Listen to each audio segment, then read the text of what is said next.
The world was in chaos. The Islamic faith had long predicted the end of the world, and many believed that the time had finally come. The Christian faith had its own predictions, and the two religions were at odds over what would happen next.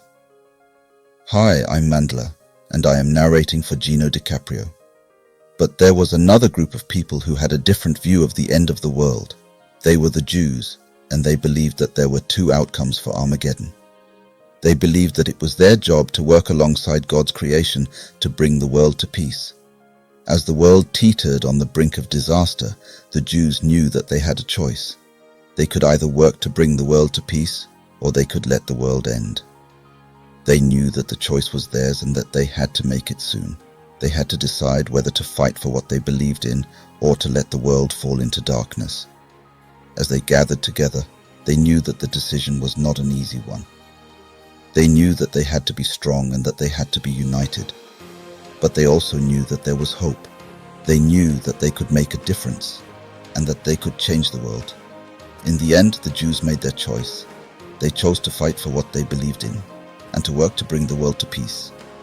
And as they worked, they began to see a glimmer of hope. They knew that they had made the right choice and that they could make a difference. The prophecy had foretold of a nuclear disaster, but the Jews knew that they could still help bring light in darkness. They turned to the scriptures of Ezekiel and Zechariah and found hope in the passages that spoke of the 5 nations and the destruction of Gog and Magog.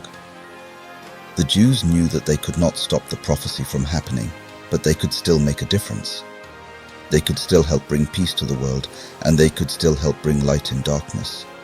In the end, the Jews had found their quest for peace. They had found hope in the darkness, and they had found a way to make a difference. Will the Jews be able to stop the prophecy from coming true? What will happen to the world if they fail? Only time will tell.